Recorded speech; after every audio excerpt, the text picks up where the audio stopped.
let's see, how do I go to the next slide? Oh, here it is. Okay, so first I wanted to share some of the questions that I heard from you all. One was like, what's the fastest and most efficient way to learn how to implement a ML? And I would say the first is to kind of get the overview of the categories and terminology of machine learning, which we will cover today. And then I read this deep learning weekly newsletter, mailing list. It just sends you deep learning news every week. And hopefully after today's this talk, you get to understand like the basics of what it's about. And I really find this helpful to kind of see what's going on in the machine learning world. And the others questions were like, what are the typical tasks that we can use machine learning for? And like, what are the key challenges and success factors to build a good machine learning models? And we will definitely cover these questions as we go through. And I have a lot of content today that I want to share. So I will go fast, but please stop me anytime and I will make sure we will have time for question and Q&A as well. Okay, so since HBS loves case study, we want to do a case study as well. So pretend that you are hired as a machine learning project manager at Amazon. It's an imaginary company, and your manager says, come up with some machine learning use cases and present to me next week. So the agenda for today is to go through kind of like this framework of like use cases for machine learning and go through what we can do with it and what are the risks and how we can improve business. So this is a very simple yet super powerful framework that I always use. On the x-axis is supervised machine learning, unsupervised, and reinforcement learning, which are the three major types of machine learning. And on the left is a type of data, which is table data, image, sound, and text. So let's dive in. Do you guys hear the ding sound? Oh, it's okay. Never mind. It should be fine. Okay, so first is supervised table data machine learning. So let's suppose we launched a new stapler on Amazon, and 12K units were sold in the first month. And how can we predict how many it will sell in the next month? Is a problem statement. And one of your questions was how to make machine learning projects impactful. And the most important thing is to always think about the business impact. So why would this be helpful for Amazon? Maybe obviously it's like demand planning and how many Amazon should supply for the next month. And obviously Amazon doesn't want to be in short of the staplers or any products on Amazon.com, or it doesn't want to oversupply things. So maybe Amazon does this internally. And again, all these use cases are very imaginatory, and this Amazon is an imaginary company again. Okay, so the basic thing we want to do is we want to find a pattern from the past product launch data. So we can look at past data. It can be t-shirts, pen, it can be older space staplers, light bulb. We can look at price, first month units sold, average review, whether it's in Amazon Prime or not. And we can call this as a feature. And also, since these are past data, there's actually the answer to it, which is the second month units sold. And we call this target variables. And here are the answers. And the goal here is we want to find a pattern or a common formula such that we input a new line and it spits out these answers close as possible to the real answer. And generally speaking, the more features, which is on the x-axis, and the more data you have, which is the y-axis, more likely that you can find a better pattern. But another question that you have was what's important or what are the success factors to make a good machine learning model? Is that, again, we want to find a common pattern. So any data that is not helpful for finding a common pattern will be a noise. For example, let's say we don't want to add, for example, like a data of a grand piano. I'm not even sure if we can buy a grand piano on Amazon or not, but probably the buying pattern of a stapler and a grand piano is very different. So it's going to be a noise. So we don't want to add it. We don't want to add to this data because it's very different from staplers. Again, on the features part, for example, we don't want to add like product ID. because product ID is a random number and it doesn't really, it's not going to be helpful for us to find a pattern for the target variable. So anything that's not helpful to find a pattern, we don't want to data, although generally speaking, more data is more helpful. So this is the flow. First is this is the data that we just saw. We call this training data, and we input this data into the algorithm, and this algorithm spits out a model, which is a common formula, such that we give the new data, which is a stapler, the price, first month units sold, etc. We give the features, and then it will spit out the prediction for the second month units sold. And I just talked about algorithms. So there's a lot of types of algorithms. You might have seen several of these. And I would just mention that for table data supervised machine learning, gradient boosting model is probably the major one that you use. But in real projects, what data scientists or machine learning engineers do is try out several algorithms. For example, make ENet-based model, random forest-based model, gradient boost based model, and compare the three models and pick whichever that ended up being the best algorithm. And I wanted to talk about two types of these machine learning regression and classification. So first is regression, which is target variable is a numeric. And the example that we just saw, the target variable was the second month units sold, which is a numeric. So that machine learning project was a regression project. And also we can think about a classification project, which target variable is a class, which can be like true or false or yes or no. So let's take a look at an example. Can we predict which users are likely to join Amazon Prime? So again, let's take a look at past data. Let's suppose that Amazon is sending a marketing email that says, would you like to join Amazon Prime, to users who are not Amazon Prime today. And again, these are the data. Each row represents a user, age, gender, last month total purchased, last month items purchased, time spent on Amazon.com. It can be a lot of other features. And again, here's the answer to that result, which is after sending this email, whether that user joined Amazon Prime or not. So this, again, is a yes or no. So this is a classification project. And again, the more data we want to have, the more data we have, the more likely that we can find a better pattern. And generally speaking, for features, I would say we want at least 20. Less than that will be not very helpful for machine learning projects. So maybe aim for at least 20.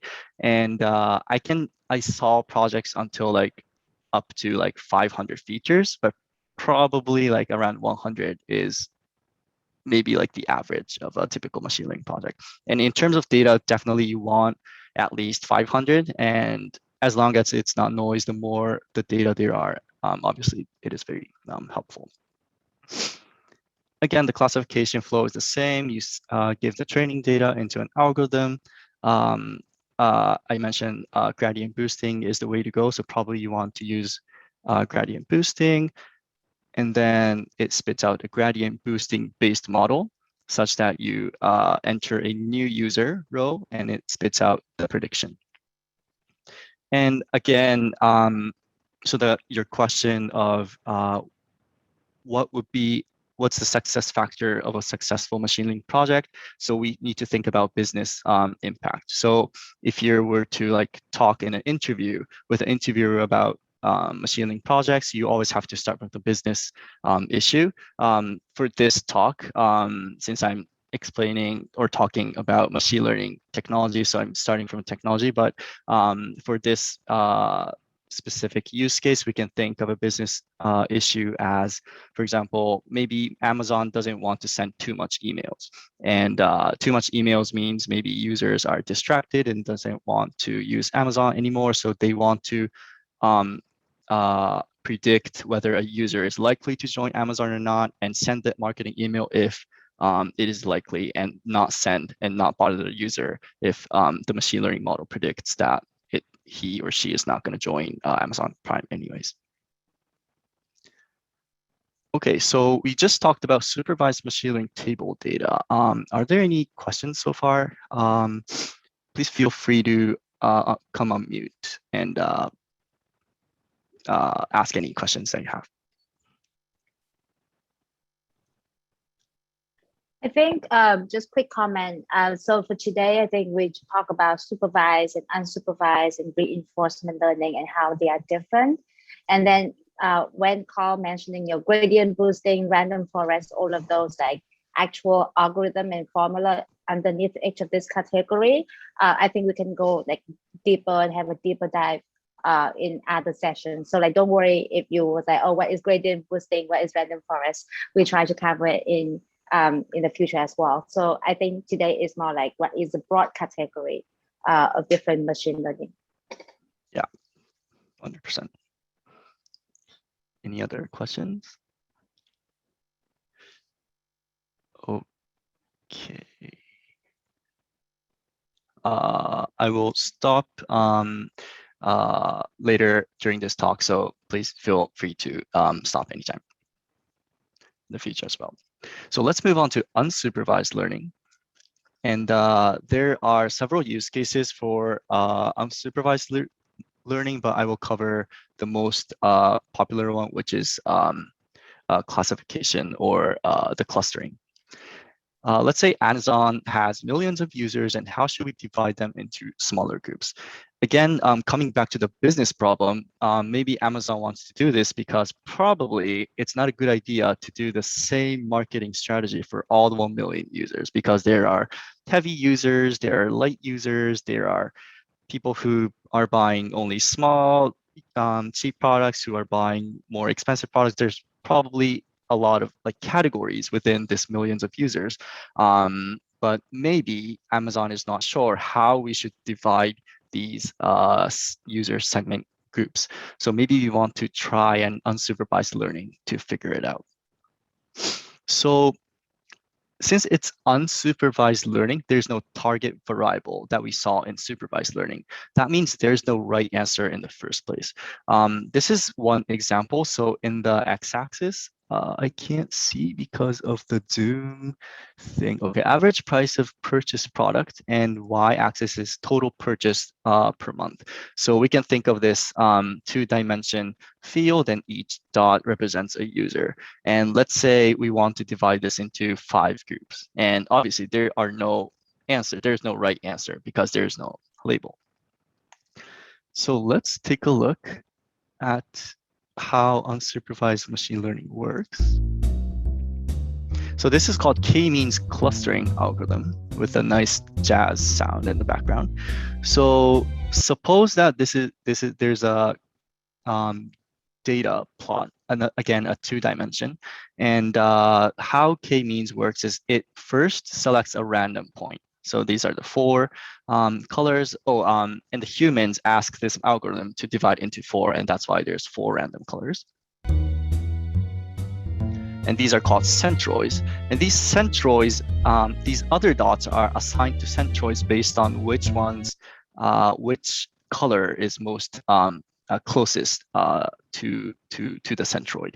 And again, so these dots are assigned to each color. So there are 4 colors. And now this centroid moves to the center of the gravity of each color dot. So we're gonna take a look. So see, it moves to the center of the gravity, and then it does do it again. Color again, and it moves. So as we continue to do this, we can see that these centroids gradually kind of settles into the center of a group of dots. So this is the k-means algorithm, and we can see that there's no such right answer to this. And actually, when we think of this, we just saw a 2-dimension data. So from the human's perspective, oh, we don't need this algorithm. We can just look at the data and we can just divide it into groups. But actually, when we think about it, there are a lot of more dimensions. For example, like age, gender, time spent on Amazon.com, for example. So if there's like 100 dimensions, it's almost impossible for human beings to even look at data and to divide, oh, we should divide into these. So maybe this is why people might use unsupervised machine learning. So the flow is in the beginning there, for example, if there's 1 million Amazon users, you put data into the k-means clustering and you might ask the algorithm to divide it into 5 groups. And now it's divided to 5 groups. And after that, you have to figure out how the algorithm actually divided the data, because the algorithm just divided based on the mathematic things that we just saw on YouTube. So maybe it makes sense. Oh, this 5 groups is totally makes sense, so we can use this for marketing strategy. Or maybe it doesn't make sense at all because it's just mathematical computation. So the risk of unsupervised learning is that there is high possibility that the result doesn't make any sense. So this is something that we need to keep in mind. So this was the unsupervised learning. Are there any questions so far?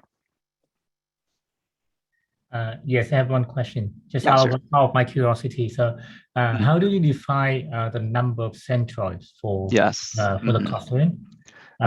Just say random guess, or do we have any mechanism to define what should be the optimal number? Yes, that is a great question. The answer is it's random, or like humans just decide on how much you want to decide. So for example, if we look at this data, let's say there's 1 million users, and let's say it's a 2-dimension. It's first off, maybe Amazon wants to try maybe 5, and it's just a business decision. Like maybe we want to make a marketing strategy and we want to try to 5, and we look at the results. And if it doesn't make sense, maybe we can try like change to 4 or 6. So it's kind of like a trial and error process. And that's a good question. It's a very business decision. Okay, yeah, understand. Thank you. Yeah, great question. Thanks. Other questions? I have a question about that. So the centroids are randomly placed. So if you say decided to have 4 and then you did it again with 4 again, is it possible that you would get a different answer? Totally, or yes. get different groups? Exactly, yes. That happens a lot. And yeah, and as you can imagine, the more the centroids, the more possibility that every time you do it, the different result comes out. Yeah, I think there is something about like in order to determine what is the best model result out of the iteration you have done, you measure like the distance, right, between like the point in that cluster and the centroid. You try to minimize that as much as possible. Right? So exactly, so that's part of the machine learning, right? Basically, like in my head, machine learning is that you have the capability or the capacity of the computer to just like run a lot of iteration, and then based on all the iteration, they calculate either the error rate for supervised learning. For unsupervised learning like this, they can calculate the distance from all of the points to the centroid, and they try to minimize that. So they calculate, say, 1,000 of iteration, and they say, okay, this one is where the distance is the least. So we're going to choose that as our final result. Yeah, that's totally right. Thanks, Chami. Okay, so for the time constraints, let's move to the next one, which is the reinforcement learning. So an example would be, can we use an autonomous robot for warehouse operation for Amazon? And so I would say there's like mainly 2 ways of thinking about this, whether it's a simple problem or a complicated problem. And if it's a simple problem, we can use a continuous supervised learning, which the machine collects training data by itself. So it looks like a reinforcement learning, but it's strictly speaking, it's like a supervised machine learning. And this is more used in real business because there's less risk. And if it's a complicated problem, we can use a real reinforcement learning, which we'll see later. And let's take a look at the simple issue. It's easier to look at data or the video. So this is a video of a robot. So this robot is trying to stick this kind of magnetic thing into this box and try to pick up these cylinders. And now it's failed. See, it tried once and it failed to catch a cylinder. So this was a fail attempt. And how it collects data is it takes a picture from the top of this arm. So when it looks like this from the arm, it will fail, is what it was added to the data. And the next attempt, so you realize that it's the second time it succeeded to pick up a cylinder and bring it to this box in the front. So when the picture from the top was like this, it was a success. It keeps going on. So now this was a failure, and this was a success. So it kind of collects, so this picture is a failure, this picture is a failure, this picture is a success, and so on and on. So this is like a supervised machine learning, but not a table data, it's an image. So so as it keeps going on, it gets better and better. Let's see. Yeah, so with 1,000 examples, it's 6% success rate, and with 5,000 samples, it's 90% success rate. So again, the more this robot continues this attempt, it gets better. But strictly speaking, it looks like a reinforcement learning, but this is like a supervised learning where this robot just continuously gathers data in its own. And this is more useful actually for businesses because it's more or less risky compared to the other one, which is real reinforcement learning. And one famous algorithm for this is called Q-learning. And Q stands for quality. And let's look at this fun example.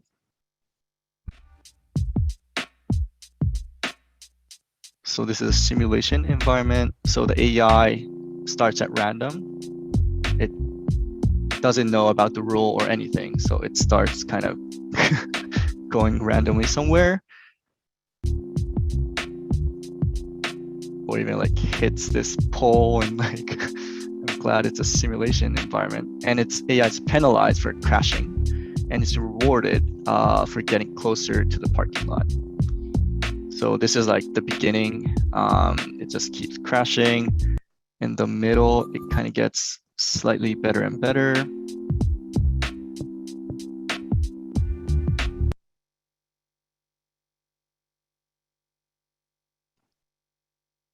Whether you're building dynamic network models or forecasting real-world behavior, Neo4j's new. This is like 20K attempt. Goes here. Okay. Yeah, it's doing better.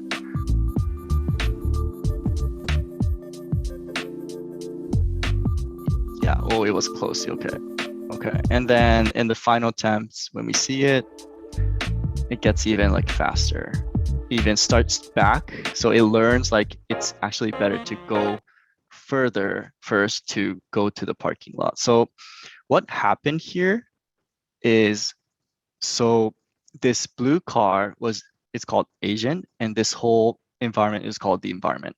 And the agent selects an action which is defined by human beings, which is the potential actions are like turn or accel, stop, or go backwards. And then the agent receives a reward or penalty based on the action is selected. So for example, if it gets closer to the parking, maybe it gets more points. If it crashes something, it's a very negative. And we also want to incentivize the agent to come to the parking lot as fast as possible. So maybe we want to penalize every second.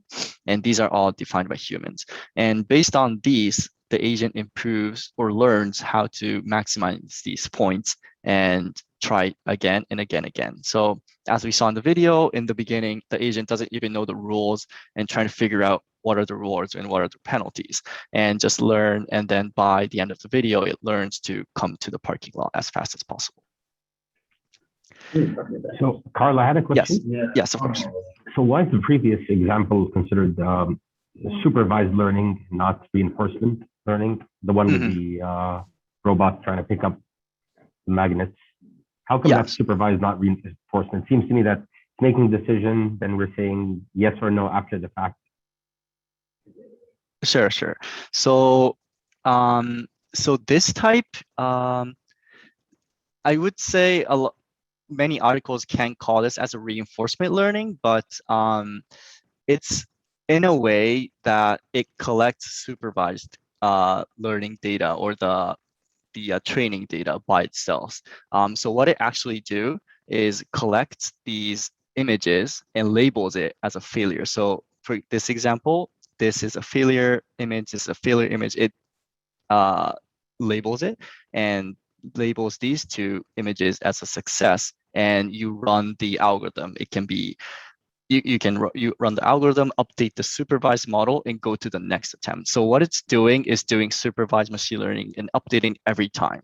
So that's what's technically happening. So strictly speaking, this is not like a typical reinforcement learning, because reinforcement learning is more typically about the rewards and the penalties that we just talked in the car example. Got it. So got it. So what makes it confusing maybe is because it's labeling its own data. So it's kind of like creating the data itself, which might seem confusing. But, exactly. Okay, I see exactly. Yes. Great question. Thanks. To kind of wrap up the reinforcement learning. So again, as Man discussed, the simple problem was strictly speaking, was a supervised machine learning, but it's more promising for businesses because again, as we saw in the complicated issue, it's kind of risky. We don't know what the car will do, and we really want to make sure, because the car or the agent's goal is to maximize the points, and it's human beings' responsibility to define what they can do and the rewards and penalty system. And if we mess it up, we can't really predict what the robots will end up doing. So there's a lot of R&D required for this. So in real business, this simple problem type or the continuous supervised learning type of robotics is kind of applied to the real business. But again, this real kind of reinforcement learning is under a lot of R&D. So it will be a big thing in probably like 3 years or so, because it looks like a real AI. So this is the reinforcement learning. Any questions so far? We covered supervised versus unsupervised versus reinforcement learning.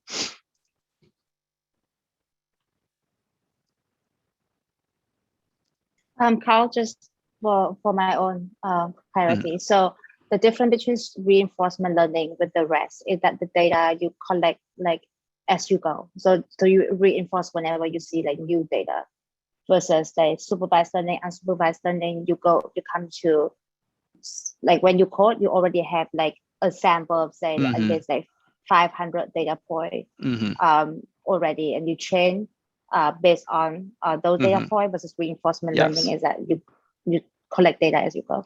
Exactly. Yes, I think that's right.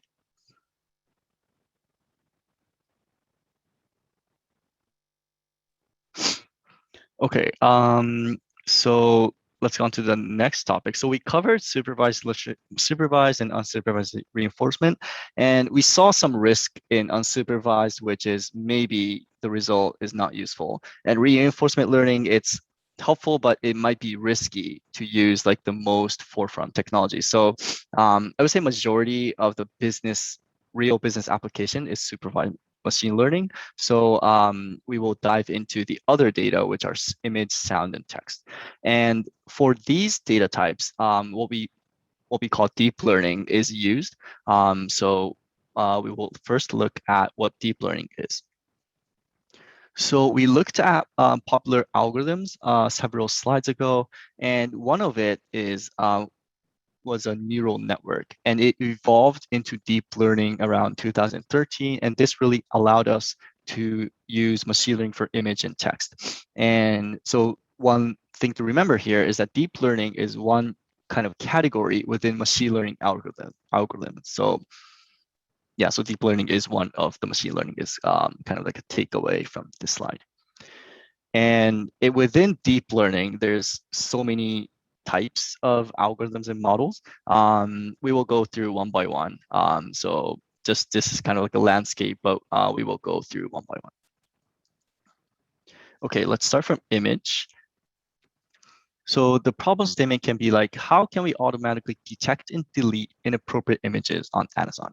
It might be the case that some users use like violence or nudity, like upload those images on like customer reviews, and we want to automatically detect and delete it.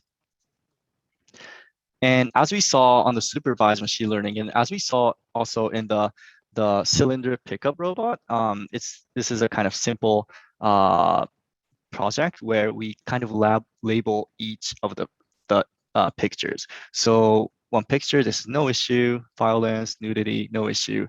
And again, we want to find a common formula to detect which category it fits into. And again, the more images and the more labels you have, the more likely that you can find a better pattern to distinguish these. And the flow is, again, the same. The label, this is training data, you put it into an algorithm. And the way to go algorithm for image detection is called CNN. This icon looks like a news logo, but it's I didn't mean to do that. It's for a convolutional neural network. And again, I don't have time to go deep in how this works, but there's like a family of CNN algorithms, and you will likely to use one of these, and it will spit out a CNN-based model such that you like throw in a new image, and it will predict the result. And when we look at sound data, how can we correctly detect a voice Alexa? So it's obviously the case that if Amazon has a voice assistant of Alexa, it wants to detect whether a user is saying Alexa or Alex or Alexis or Alexa, which is the right one. And we can think of the sound data as image because this is a sound wave, and we can actually manipulate sound data as an image data when we look at it as a sound wave. So actually, this is very similar or exactly the same with image detection. And we can think of this as image and use, again, CNN for sound data as well. One another thing to add is image generation, which is a very exciting and fun topic. The way to go out algorithm is called GAN. And we can think of it as an example of a bill forger and a police. So for example, let's say there's a fake dollar bill forger that makes fake dollar bills. And the police investigates whether a dollar bill is real or not. And as the police gets better at investigating, the forger has to get better to make better fake dollar bills, and gets better and better each other. So this is how each other gets better. And it can be the same case for GAN. For example, this generator spits out a picture that looks like real. And this discriminator tries to decide whether a given picture is real or a fake or not. And then again, once the generator gets better, discriminator gets better, and goes on and on. And once generator gets pretty much good, we just take out the generator such that we can, or AI can make a real like picture. But in terms of real business for Amazon, probably this is more like a fun project. So maybe it's hard to come up with like a real business application here. Maybe there is an idea, but I couldn't come up with it while I was making this presentation. Okay, so we looked at image and sound. Are there any questions before we go into the last category, which is text? Can you talk a little bit more? I know that you said we're not going to go very deep into it, but I think it may be interesting to talk a little bit more about like, okay, so when I give an image to do like model with, like, what does it mean? Like, do we break it down into different pixel? Each pixel have like different like color, and then basically you use that and make it into features. Same with sound, right? Like you start talking about like sound wave and translating it into pictures. So maybe a little bit about that would be helpful. Yes. So the overview of convolutional neural network is, let's see. So the goal here is to, okay, so convolutional neural network has, let's say we have 5 filters. Let's say this cat picture on the left top is size of 100 times 100 pixels, for example. And the CNN makes, for example, 5 types of smaller filters, and it searches literally 1 pixel by 1 pixel and to kind of scan this picture. And the goal of CNN is to figure out what is the characteristic of a cat, or in other words, what filter is helpful in determining whether this picture is a cat.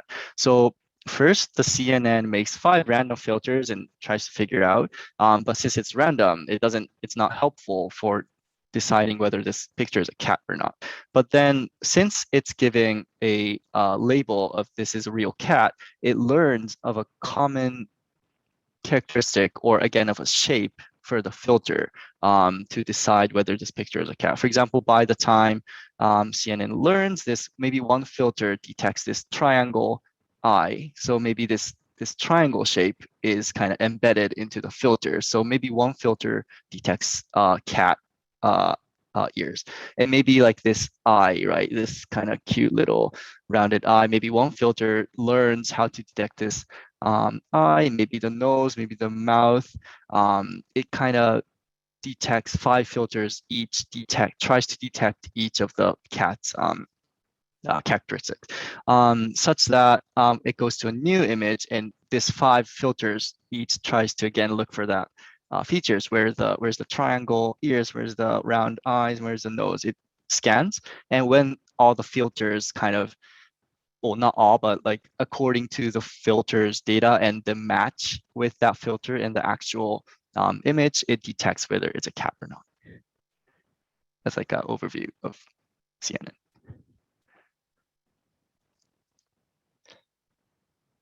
Are there any other questions?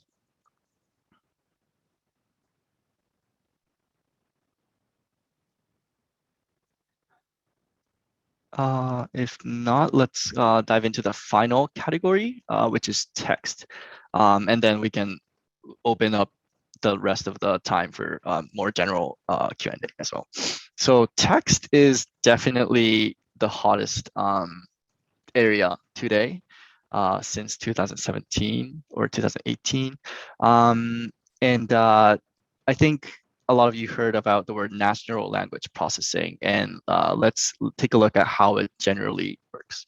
So it's generally a 2-step process. The first step is the pre-training, which we give a model a whole bunch of text, for example, like the whole Wikipedia list. Give a whole bunch of text. And the goal here of the pre-training is to get the general understanding of language. Okay, so what is general understanding of language? So it's a word level and a sentence level. For the word level, there's something called vectorization, or it is called embedding, which is converting words to numbers. This is, so for human beings, we can understand that, for example, dogs and cats, the word dog and cat is kind of in the similar zone, versus dog and spaghetti is very far away. It's very different. We can learn, we know that as a human being, but machines can't know. So we have to assign numbers to words like dog and cat, so that like the difference between dogs and cats are smaller than difference between dogs and spaghetti, for example. So we have to convert to numbers in order for machines to calculate it. And also understanding the sentence, what is the subject, what is the verb, and adjectives and such. And once we do that, we can go on to like more specific use cases. One is like classification, which is like, is this tweet is this tweet positive, saying positive thing or negative thing about President Biden? Or is this Gmail spam or not spam? These are like the typical use cases that Google and Twitter uses, obviously. And another is text to text, which is the input is text and also it spits out the text. The easiest example is translation. So this is used in Google Translation, obviously. And summarizing is kind of like still in the R&D phase, but summarizing Q&A is definitely the type of text and text. And we will look at text generation in a little bit. So I want to share a very important algorithm that was a breakthrough. It's called BERT. It's a pre-trained model by Google. It was announced in 2018, so it was very recent. And what it did was the pre-training. So it was very good at general understanding. And the example here is, for example, we went to the river bank and I need to go to the bank to make a deposit. So these two banks are very different. And before BERT, the same word bank only had one type of the numbers, let's say 150 or something. So it doesn't really consider the context. Versus BERT is very new in a way that it understands the context and understands that, oh, there's actually two meanings of bank. So maybe this bank is 150, but this bank is 270 or something. It assigns a different number based on different meanings. And this was a big breakthrough. And this BERT is used in Google search by itself. And for example, this is from Google's blog. The example was 2019 Brazil traveler to USA. And before, it was not good at sentence understanding. So if the search result was opposite, US citizen can travel to Brazil, but the search intent was opposite. So after using BERT, now Google search understands that, oh, the user actually wants to understand travelers from Brazil to USA. So now it gets the right search result based on the intent and based on the sentence structure. And since BERT is a pre-trained model, we can fine-tune this BERT into more specific use cases. So that we can use BERT for text to class, which is the classification, or text to text. So one way to use it for Amazon is how can we automatically detect or delete inappropriate reviews? It's similar to the image example. Maybe it might be the case that users write hate speech on reviews or like spam reviews on the review page, and we want to delete that. So it's the same thing as we saw on the other supervised machine learning examples. We give the reviews and we give the labels to each of the reviews, and we want to have as many as examples or data such that we can find a good common pattern to detect or categorize which these reviews fall into.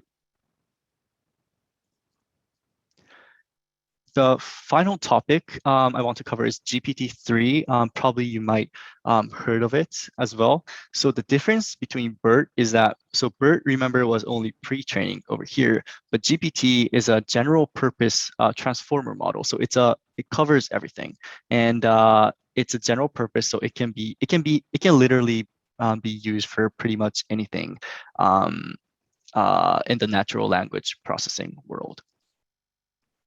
So let's take a look at example of a generation. Let's see. Playground and take a look around.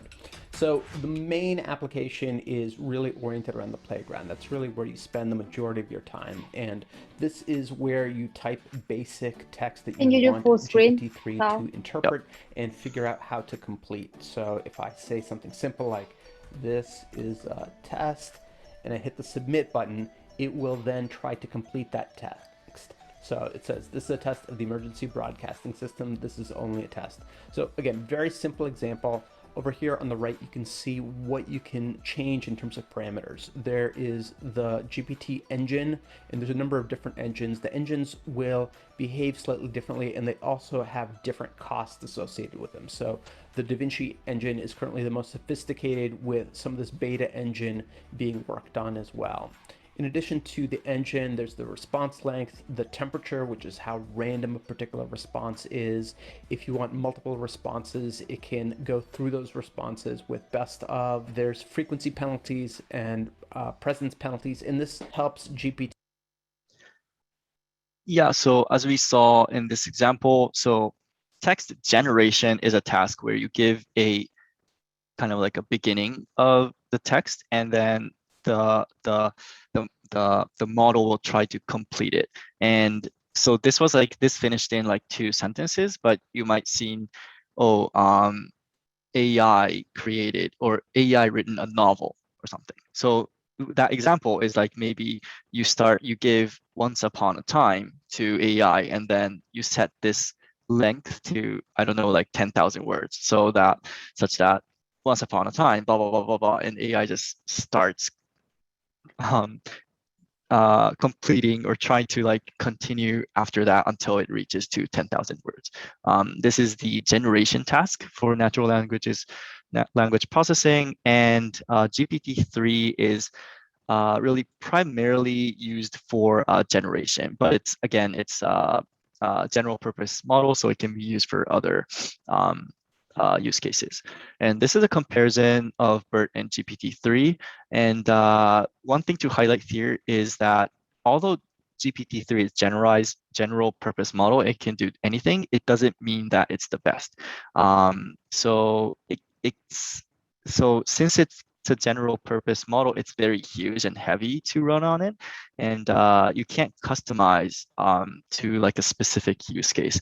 Versus if it's BERT, you can train or fine-tune BERT, for example, like a chemical industry positive and negative classification issue. Like if there's like a specific use case with a lot of terminology or such, it might be better to use, and it's even lighter, to use BERT and train it versus using this general purpose GPT-3. So the learning here is it's not the case that GPT-3 is always the best and it's like the god of natural language processing. That is not true. Okay, so this is the end, I guess.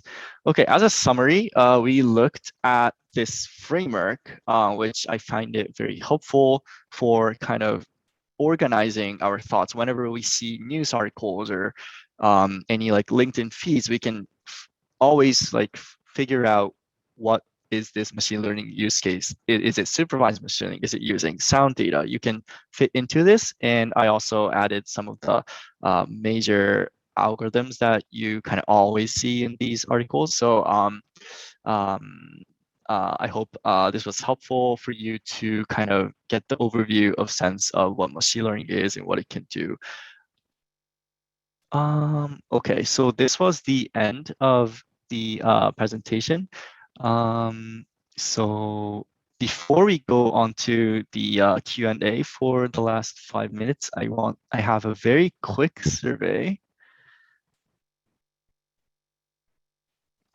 It's just NPS score 0 to 10 and how can it be improved, so that maybe in the next year, if there's a similar course, then it can be the lecturer will find it helpful to provide a helpful content for you next year. And I will put it in the chat box. So again, it's going to take a minute to fill in this survey form, and once you fill in the form, or even before filling the form, please feel free to come off mute if you have any questions.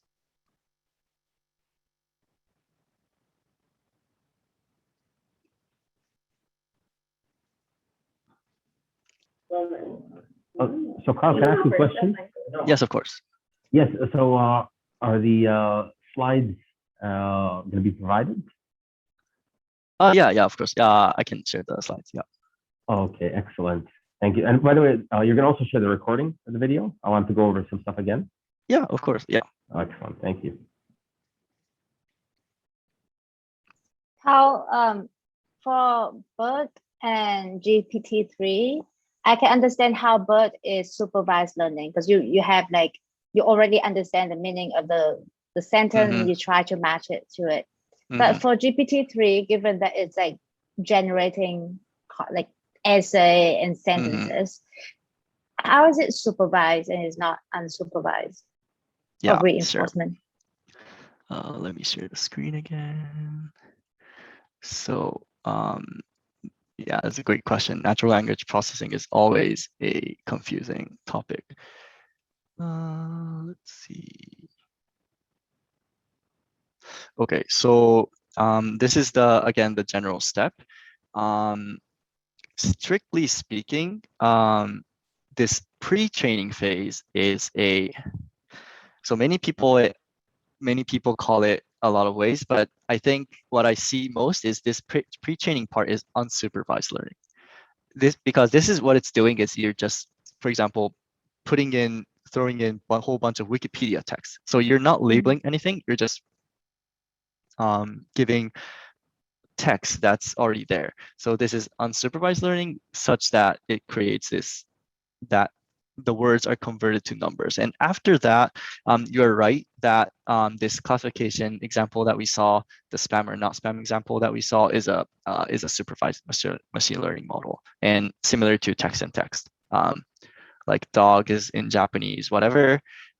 This is like, there's a label always to it. So once it comes to this right part, it's a supervised machine learning. And on the left is generally people call it unsupervised learning. And the pre-training, even for BERT, is it supervised or unsupervised? So in this, in the way I explain right now, it's unsupervised, because BERT is based on Wikipedia text. It's just given a whole bunch of Wikipedia existing text, and that's what it did. But they don't have labels exactly. on like what should be the right one. Okay. Exactly. And then after that, so this fine-tuning part over here. So after we use this BERT to fine-tune for a specific task, and we saw this hate speech spam example, this is a supervised machine learning model. Yeah. Nice. And generation, how do you supervise that? So generation is also, it's also in that, the way I explained earlier, this would be unsupervised, because generation is a task of predicting what's the next word, and how you learn it is you're given a whole bunch of Wikipedia tests. So given a whole bunch of Wikipedia tests, it's already learning what word comes after what word. So that for generation, there's no need of supervised learning after pre-training. So this, I guess, is a unsupervised learning. Yeah, I know text and NLP is definitely by far the most confusing and hard part in ML.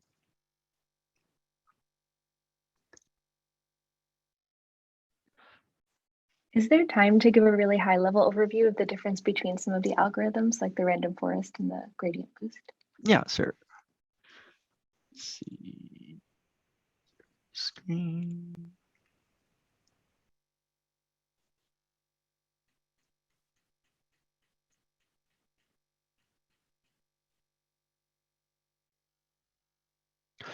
Okay, so there's 1, 2, 3, 4 categories in a big category. So the first row is kind of like a regression-based algorithms, and second is a support vector machine, and third is the decision tree kind of family, and finally is the neural network family. And so the overview would be for the regression one. Have you called multiple regression? It's so simple regression is like, for example, the square feet of a house is x-axis, and then, for example, the price of the rent of the room is y-axis. So it's a simple, and you draw a simple linear line based on that type 2 dimension is the simple regression. And once you have other aspects, for example, like when the room was built, or like how which floor is it on, or does it have a garden or not, adding all the other things, but it's a linear line is the multiple regression. And all these new ones are the kind of evolved from that. And but the basic thinking is trying to come up with a single line to predict a new data. And I can skip support vector machine. I can go through later, but this is least important because this is kind of dated and it's not, I don't see it anymore, but I can talk about it if you're interested. Most important is the decision tree. So decision tree it tries to make a decision tree, which is like, for example, we want to predict if Madeline plays tennis tomorrow or not. And there's a lot of factors, but one factor can be like whether it will rain tomorrow. So is it rainy, or sunny? And it's one like decision there, one split there. And once there's a split there, maybe second decision might be whether Madeline can find another friend to play tennis or not. This is a yes or no. And then the next can be like the tomorrow's temperature. So it kind of tries to split into decisions to make a final prediction of whether Madeline will play tennis tomorrow or not. And the random forest is, you make this tree, for example, 50 trees. You make like a little bit weaker tree for 50, and each tree has a vote. This tree says, yes, Madeline will probably play tennis. No, yes, yes, no, no. And then we're gonna just sum up or take an average or take the majority vote and take the majority vote of the 50 kind of small trees is a random forest. This used to be very popular maybe like 3 to 4 years ago, but recently gradient boosting is doing better. And gradient boosting is similar idea, but it first makes a small tree, and then you identify why this small tree is not enough, and it tries to evolve the tree and it tries to fix the weakness. And so you make one and then fix for like 50 iterations. So random forest is like a parallel tree versus gradient is like a straight line tree. So random forest is faster because you can do it parallel, but gradient boosting is better in terms of making a better result. Are there any questions or did I answer the question? Yeah, and I'd love to go deeper on that sometime. Are a lot of companies moving away from random forest, and like if their models were using that too? Yeah.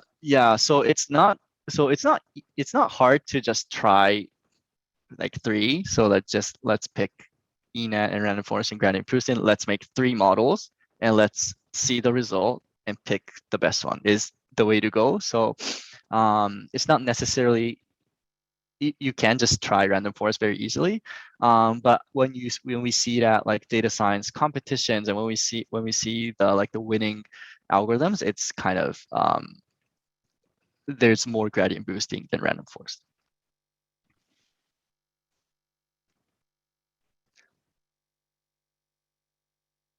Yeah, in what I have seen is that because what Carl said, right, like a lot of this algorithm has already been packaged into like packages of code.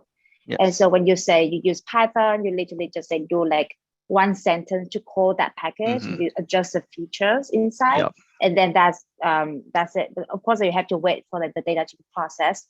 But in terms of writing the code, it's pretty easy. And then after that, there's an output, right? So that error rate, you will compare the accuracy among all of these different, like even neural network, random forest, gradient boosting, and then you also compare with like, is it like applicable? So is fit within our testing data, but does it fit with other data as well? And also the cost of like running, like, does it take a long time to run this? Do we need this to be real time? And based on that, you would choose the model that optimized for those different aspects. But yeah, I think it deserves like another session to go deeper into like gradient boosting, random forest, and decision trees. Yeah,